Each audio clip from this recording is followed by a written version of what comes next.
Olá pessoal, graça e paz do Senhor Jesus seja com todos nós. Uma ótima terça-feira para todos. Hoje é dia 20 de fevereiro de 2024. Seja muito bem-vindo ao nosso Imersão Bíblica, devocional diário de estudo das Sagradas Escrituras. E nesta terça-feira a gente vai de Levítico, capítulo 1. A gente vai começar de fato aí a nossa exposição de Levítico. E a gente vai começar com a oferta de holocausto. Então eu vou ler o texto que dá base aí para a nossa conversa de hoje, que é Levítico capítulo 1, versículo 3 e 4.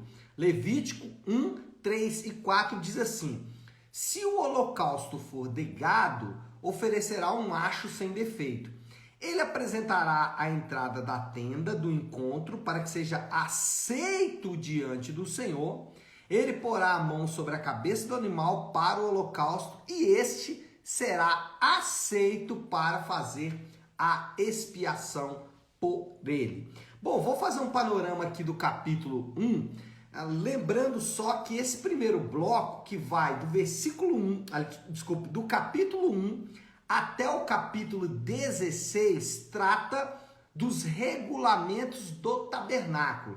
O livro de Levítico é dividido em dois grandes blocos. O primeiro bloco trata dos regulamentos do tabernáculo e no segundo bloco vai tratar sobre a pureza da comunidade. Então o que a gente vai ver nesse primeiro bloco são regulamentos referentes ao tabernáculo. Os capítulos de 1 a 7, ele aborda, por exemplo, já que estamos falando de regulamentos do tabernáculo, lembra que o cenário aqui, só para a gente lembrar o cenário, né? Moisés recebeu as instruções em relação ao tabernáculo da parte de Deus lá no Monte Sinai, depois ele desce, tem a questão lá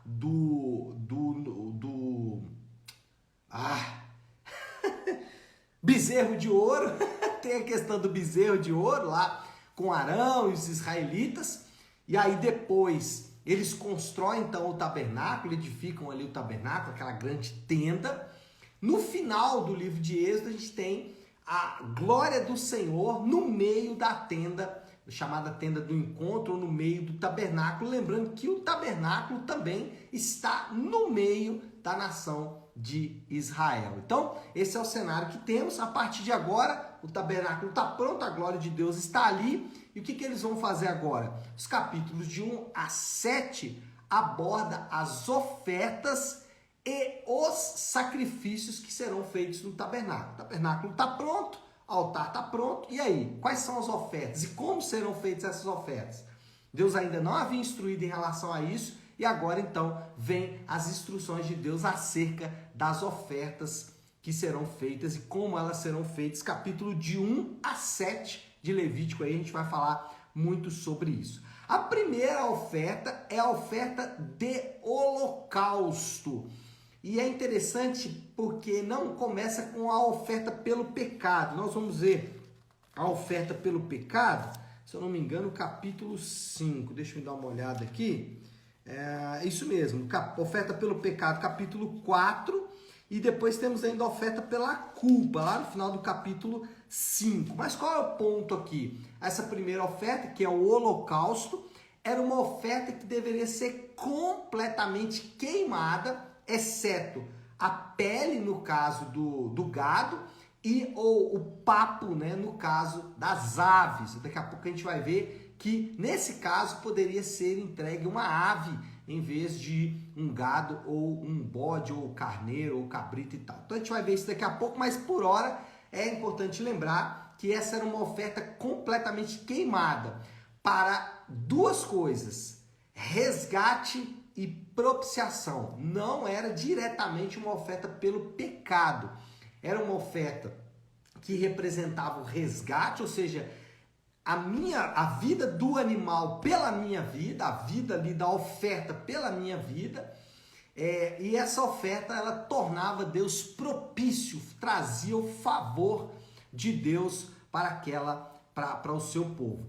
A oferta do holocausto ela é diferente da oferta pelo pecado. E qual é a grande diferença? Versículo 9 diz assim: as vísceras e as pernas serão lavadas com água e o sacerdote queimará tudo isso no altar. É um holocausto, oferta preparada no fogo de aroma agradável ao Senhor. A oferta pelo pecado, ela tem uma outra conotação, que a gente vai ver, como eu disse, no capítulo 4, mas existe uma diferença entre essas duas ofertas.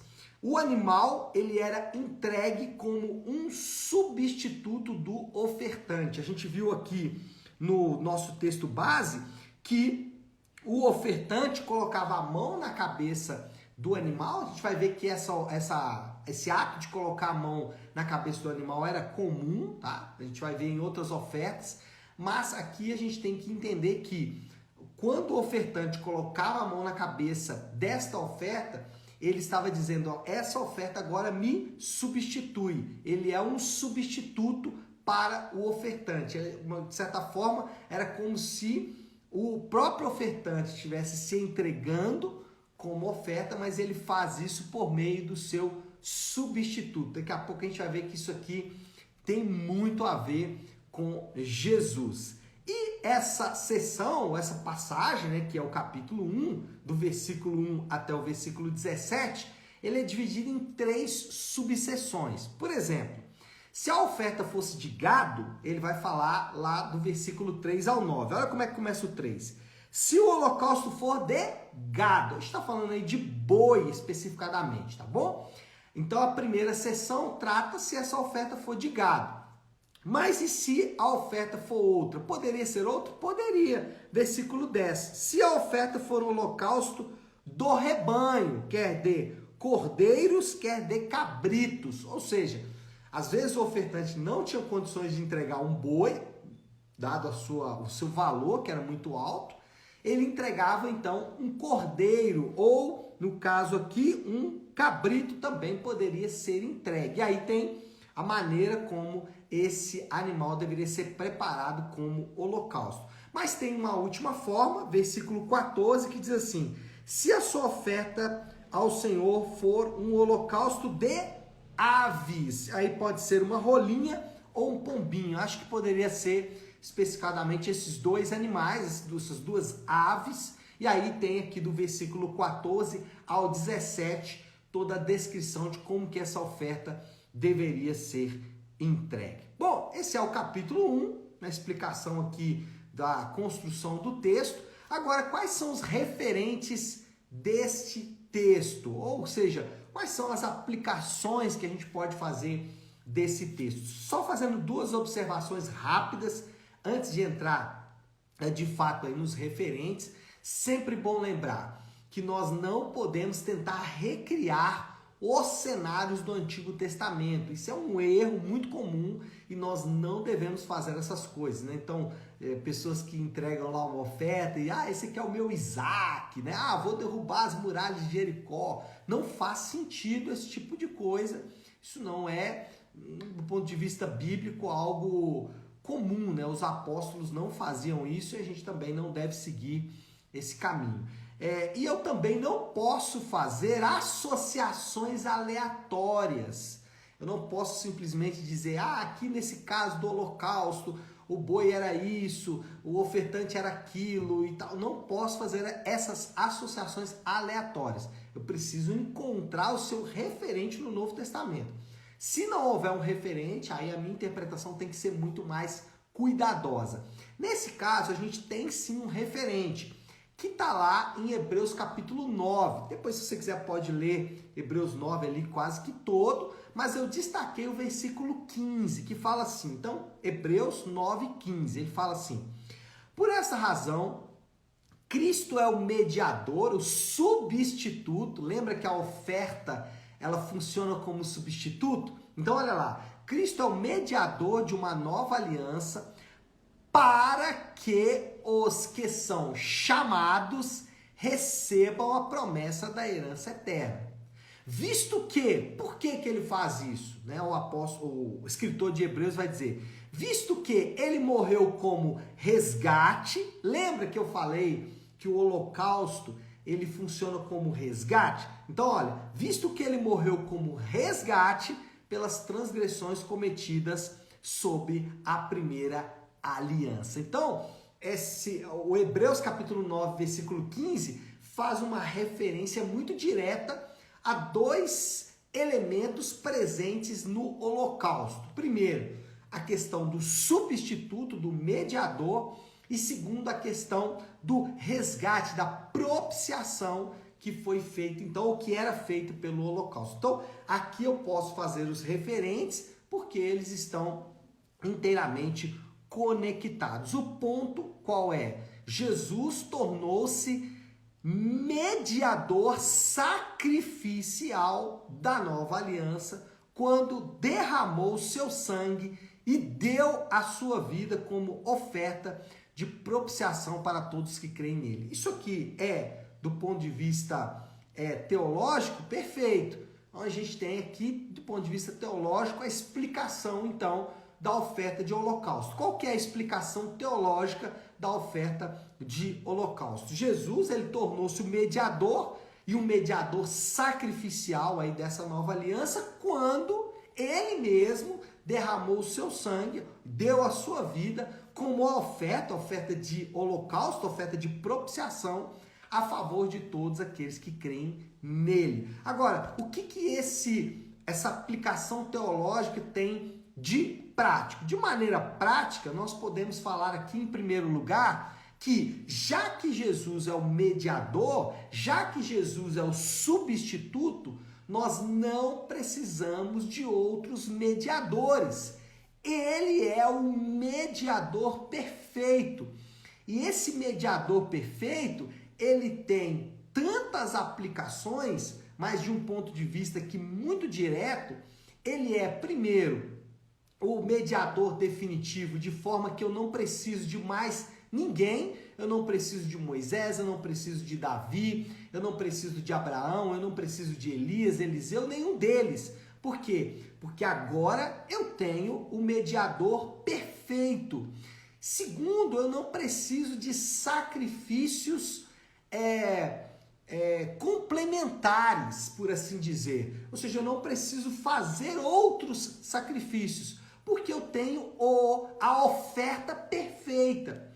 Não importa aqui não importa se gado, carneiro, cabrito ou ave, mas eu tenho agora, os crentes, aqueles que confiam em Cristo, têm agora a oferta perfeita, que é o Senhor Jesus. Então, qualquer tentativa de mediar a sua situação diante de Deus, ela perde o valor, uma vez que nós temos o mediador perfeito. Isso aqui tem tantas implicações do ponto de vista aí de um conhecimento, de uma maneira prática, como a gente tinha no passado, de usar os santos ou até Maria como mediadora, perde o sentido quando olhamos para o texto de Hebreus capítulo 9. Ele é o mediador perfeito. Mas também essa mediação era feita, de alguma forma, por outras maneiras de sacrifício. Entrega uma oferta, entrega um dízimo, sei lá, faz uma promessa, faz um voto e tudo mais. Mas eu já fiz e funcionou. Irmãos, não significa que funcionou que Deus aprova, ok? Nós temos agora um mediador perfeito e não precisamos de outras mediações. Isso é muito, muito, muito prático. Segundo, não precisamos buscar o favor de Deus. Não precisamos buscar a propiciação. Favor e propício, né? Ou propiciação são sinônimos. Então, quando buscamos o favor de Deus, buscamos que Deus se torne propício a nós. E a gente vai de diversas maneiras, né?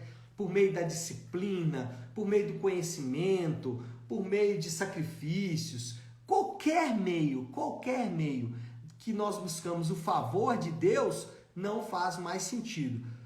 Pastor, então eu não tenho que fazer nada? Claro que tem, mas tudo que nós fazemos, ele não é resultado do nosso sacrifício. Ele é resultado do sacrifício perfeito de Deus. Eu posso fazer qualquer uma dessas coisas, só que eu posso fazer qualquer coisa dessas, né? Mas eu faço não mais para que Deus se torne propício a mim. Eu não faço mais para que Deus olhe por mim. Eu faço exatamente porque ele já olhou por mim. A oferta de propiciação, ela é definitiva. A oferta de propiciação, a oferta que torna Deus favorável ao homem, ao crente, aquele que crê em Cristo, ela já foi entregue. Então, aquela luta diária de tornar Deus favorável a nós mesmos termina. E isso tem uma implicação muito direta, por quê? Porque qualquer tentativa de tornar Deus favorável é uma tentativa, muitas vezes, egoísta. Então, eu quero que Deus seja favorável a mim porque eu tenho interesses por trás disso aqui. Agora, o crente que sabe que a oferta de propiciação já foi entregue, ele até faz, mas ele faz por gratidão àquele que já se tornou favorável a ele. Existe uma mudança completa aqui na motivação do coração. Existe uma mudança completa dos estímulos do coração. E se isso não acontecer, de fato, você ainda não se beneficia aí, por assim dizer, da oferta de propiciação. E a última implicação aqui, ou a última aplicação desse aspecto teológico do texto de Levítico, é muito simples. A oferta de holocausto, ela é uma oferta que deveria ser completamente queimada. Como não se entregar completamente a alguém que se entregou completamente por nós? Como eu posso me entregar de maneira parcial para Deus, sendo que Deus se entregou completamente por mim? Como não se entregar de maneira irrestrita em todas as áreas da minha vida? Como não deixar ali áreas onde a palavra de Deus não vai reger a minha vida, sendo que Ele entregou-se completamente por mim? Quer dizer, não faz muito sentido. A ideia aqui é, eu me entrego completamente, já que Ele se entregou completamente para mim mesmo. Romanos capítulo 12, a gente vai falar muito sobre esse texto aqui durante as nossas conversas acerca das ofertas. Romanos capítulo 12, o apóstolo Paulo fala sobre entregar-se como sacrifício vivo. A ideia aqui mesmo é dessa entrega completa àquele que se entregou completamente para mim. Aí eu tenho que abrir mão de todos os meus deuses, das minhas divindades, das minhas vontades. Por quê? Porque ele se entregou completamente por mim mesmo. Moral da história aí, já para a gente concluindo, eu vou deixar esse último ponto aqui já com uma aplicação, mas vamos lá, moral da história, o radicalismo exigido do discípulo de Cristo. Lembra que Jesus, ele chama os seus discípulos para uma vida radical, Em alguns momentos ele chega a dizer, olha, quem não deixar pai e mãe em meu nome, em favor de mim, Por que esse radicalismo é exigido? Ele fala, quem não tomar a sua cruz e me seguir, Então, o discípulo cristão, ele é chamado para um radicalismo. Agora, esse radicalismo tem a sua base fundamental aonde? Aonde que nós fundamentamos a motivação para esse radicalismo? No ato sacrificial e substitutivo do Senhor Jesus por nós mesmos. Nós somos radicais porque o nosso Senhor foi radical em se entregar por nós. Ele é essa oferta de holocausto, completamente queimado. E aí é o desafio do Léo desta terça-feira. A fé cristã, ela é uma fé baseada no sacrifício. Ela é uma fé baseada na morte do nosso Senhor. Essa morte, ela vai basear toda a nossa vida. E aí, volto no terceiro ponto lá da nossa aplicação. Como não se entregar completamente a alguém que se entregou completamente por nós? E aí, irmãos, qualquer uma das decisões que precisamos tomar que envolve uma entrega completa, ela tem que ser baseada nisso. Então vamos lá. Alguém que, se você pensar aqui em um exemplo hipotético aqui, só para a gente poder dar uma luz nisso aí. Alguém que precisa manter a castidade antes do casamento, essa pessoa ela vai ser radical nessa sua castidade. Por quê? Porque ele é fruto de um sacrifício radical. Ele pode fazer isso não porque se ele fizer isso, Deus vai abençoar o casamento dele, ainda que Deus vá abençoar o casamento dele, mas não por causa disso. Ele vai fazer isso por quê? Porque a oferta dele, aquele holocausto que foi para o lugar dele, foi radical. Então, ele pode ser radical porque o seu exemplo maior é de uma oferta radical. Então, é basicamente isso aí, oferta de holocausto. Tá certo, pessoal? Vamos orar, vamos colocar tudo isso aí diante de Deus. Se você puder, pare aí um instante aquilo que você está fazendo e vamos juntos buscar a Deus em oração. Querido Deus, Pai de amor e graça, Senhor, nós nos deparamos hoje com esse texto que nos remete ao sacrifício do Teu Filho, completamente em nosso favor. O Senhor Jesus se entregou de forma irrestrita por nós. E por outro lado, Ele nos chama a, da mesma forma, não deixar reservas em nossas próprias vidas, mas nos entregar completamente ao Senhor Jesus. E essa é uma resposta às muitas demandas no nosso coração. Porque por vezes, Pai, nós, na busca de tentar agradar ao Senhor, nós acabamos nos perdendo. Por isso, essa oferta tão gloriosa que nos torna, ou que torna o Senhor favorável a nós mesmos. Obrigado por essa palavra nessa manhã, Pai. Assim nós oramos, em nome de Jesus. Amém. Amém, pessoal? Bom, então é isso. Nós vamos ficando por aqui. Que Deus te abençoe. Uma excelente terça-feira para todos. Fiquem com Deus.